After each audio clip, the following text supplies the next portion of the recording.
வாழ்க வளமுடன். ஹாய் சகோஸ். இதயம் மீட்டும் மெல்லிசை போல உங்கள் மனதை மயக்கப் போகும் எழுத்தாளர் தீபா பாபு அவர்களின் கற்பனை சிதறல்களுக்குள் நம் பயணத்தை தொடங்கலாமா?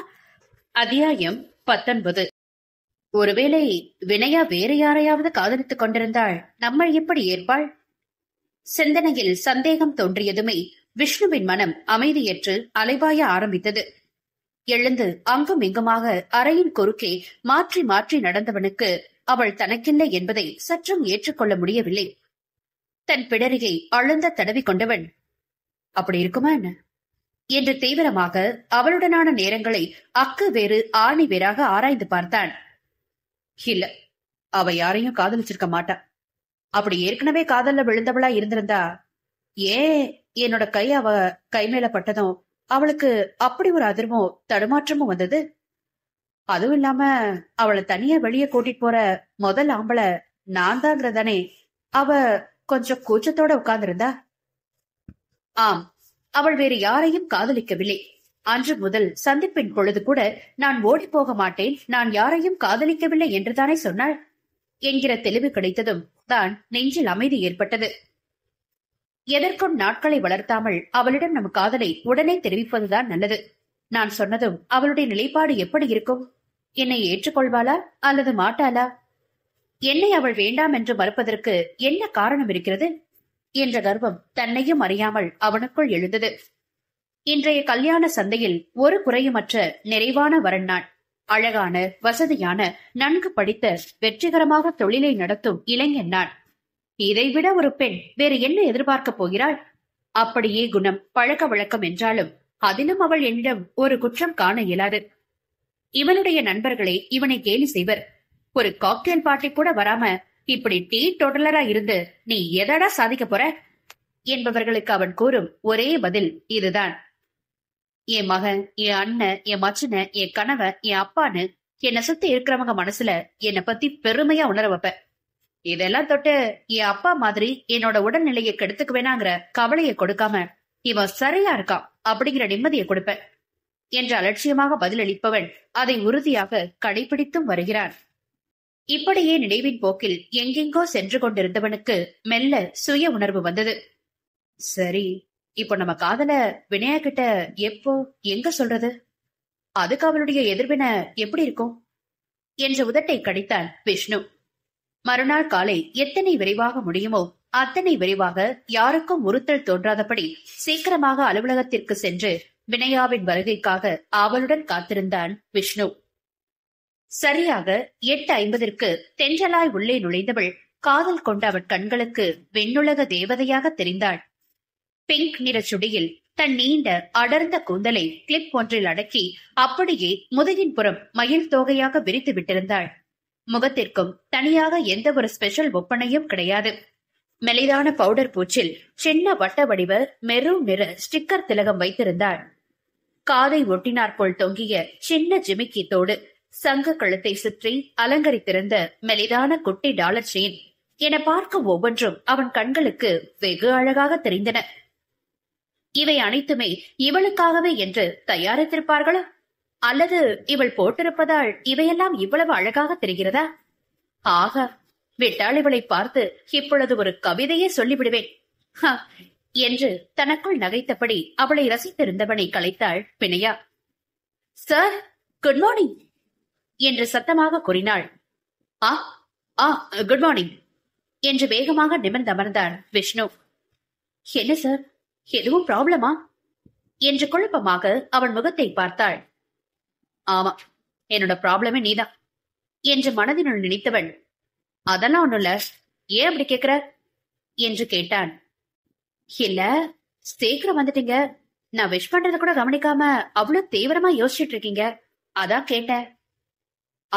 அது ப்ராப்ளம் ஒண்ணும் இல்ல, சும்மா வேற ஏதோ திங்கிங் என்று சமாளித்த விஷ்ணு பேச்சை மாற்றினான். அப்புறம் பர்த்டே செலிப்ரேஷன் எப்படி போச்சு? சூப்பரா போச்சு சார், எதிர்பார்க்கவே இல்ல.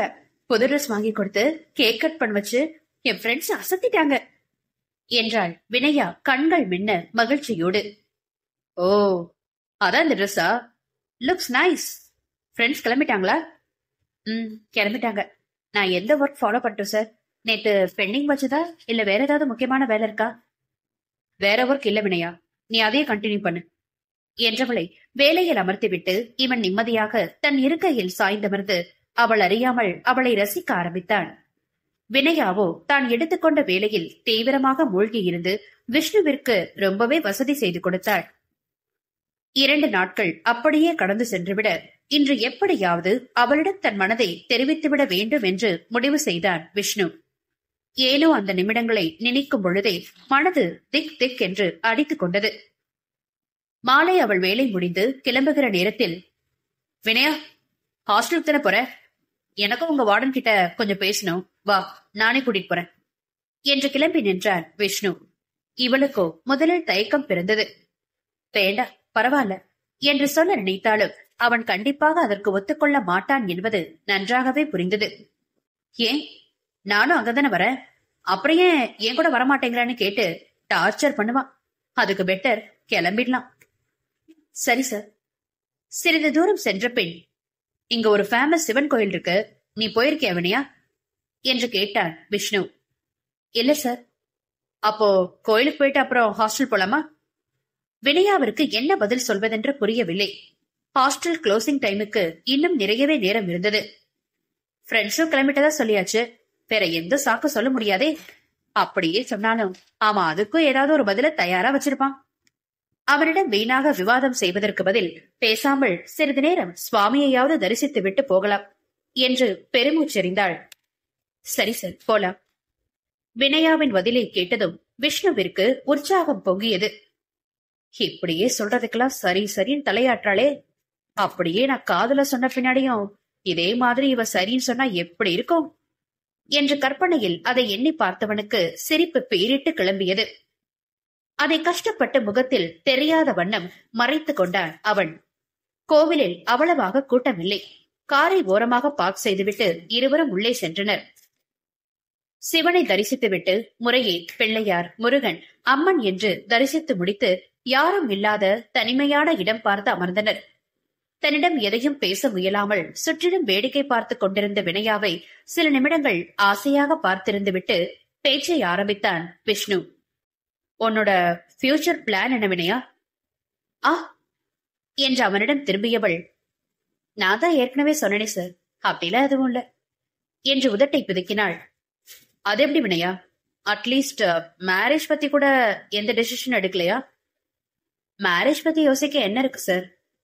அவளின் பதிலில் சின்னதாக திகைத்தவன் அதை விடுத்து, ஏன் வினயா, நீ யாரையாவது காதலிக்கிறியா என்று தடதடக்கும் வெறியத்துடன் கேட்டான். அவனை வியப்புடன் பார்த்தவள் பின் மெல்ல சிரித்து, ஏன் சார் திடீர்னு இப்படி கேக்குறீங்க? ஓ, என்ன முதல் நாள் பார்த்தப்ப தோண சந்தேகம் இப்ப திரும்பவும் வருதா? நான் பணம் தராம யாரு கூடவாவது ஓடி போயிடுவேனேன்னு பயப்படாதீங்க சார். நான் அப்படிலாம் ஓடி போக மாட்டேன். எனக்கு அந்த மாதிரி எல்லாம் எந்த லவரும் கிடையாது என்று கேலியாக புன்னகைத்தாள். சட்டென்று முகம் வாடிவிட, சச்ச, ஏன் வினயா இப்படி பேசுற? நான் அந்த மாதிரி எதுவும் மீன் பண்ணி கேட்கல. நீனும் அதை மறக்கலையா? என் கூட இத்தனை நாள் பழகி இருந்தோ நான் ஏன் அப்படி பேசியிருப்பேன்னு உனக்கு புரியலையா என்றான் விஷ்ணு வருத்தமாக. காட், சும்மா சொன்னேன், விடுங்க சார். நீங்க கேட்டதும் சட்டுன்னு எனக்கு அது ஞாபகம் வந்துருச்சு, அதான் அப்படி சொன்னேன் என்று முறுவளித்தவளை கண்டு இவனுக்கு பெருமூச்சொன்று எழுந்தது. இல்ல வினயா, நான் வேற ஒரு காரணத்துக்காகத்தான் உன்கிட்ட அப்படி கேட்டேன். ஆனா இவ்வளவு தூரம் பழகினதுக்கு அப்புறமும் நான் வேற நம்பிக்கை இல்லாம கேக்குறேன்னு நீ நினைக்கிற அளவுக்கு நான் அவ்வளவு மோசமா நடந்துட்டு இருக்கேன்னு நினைக்கிறப்போ ரொம்ப கஷ்டமா இருக்கு. தயவு செஞ்சு நான் நீ அப்படி பேசினதுக்கு என்ன மன்னிச்சிரு வினயா. நாயகிக்கோ தர்ம சங்கடமாக போய்விட்டது. ச, அவனே இப்பதான் கொஞ்சம் இலகுவா பேசி பழக ஆரம்பிச்சிருக்கான். இந்நேரத்துல பழைய பேச்ச கிளறி விட்டு அவன் மனசை கஷ்டப்படுத்திட்டேனே. என்ன சார் இது, எதுக்கு எடுத்தாலும் மன்னிப்பு கேட்டுட்டு இருக்கீங்க? இனிமே நீங்க தப்பே பண்ணாலும் தயவு செஞ்சு என்கிட்ட மன்னிப்பு எதுவும் கேட்காதீங்க என்றாள் கராராக. மெல்ல சிரித்து விட்டவன், சரி அதை விடு வினயா. நான் எதுக்காக உன்கிட்ட அந்த கேள்வியை கேட்டேன்னு தெரியுமா? நீ யாரையும் காதலிக்கலன்றத உறுதிப்படுத்திக்கதா என்றான் மெதுவாக. அவனை புரியாமல் பார்த்தவள், ஆனா எதுக்கு சார் என்ற குழப்பத்துடன் கேட்டாள். சிறிது தயங்கிவிட்டு பின்பு நிமிர்ந்து அவள் விழிகளை நேராக பார்த்தான் விஷ்ணு. இனியும் நான் எதுவும் சுத்தி வளைக்க விரும்பல வினயா. நேரடியா விஷயத்துக்கு வரேன். என்றவள் தலையசைக்க, ஐ லவ் யூ வினயா. நான் உன்னை மனசார காதலிக்கிறேன். உன்னை திருமணம் செஞ்சுக்க ஆசைப்படுறேன் என்றான் அவன் பளிச்சென்று. ஒரு கணம் தன் காதுகளையே நம்ப முடியாமல் திக்பிரமை பிடித்தது போல் அமர்ந்திருந்தவள் இன்னமும் அதிர்ச்சியோடு அவன் முகத்தையே இமைக்காமல் பார்த்து கொண்டிருந்தாள்.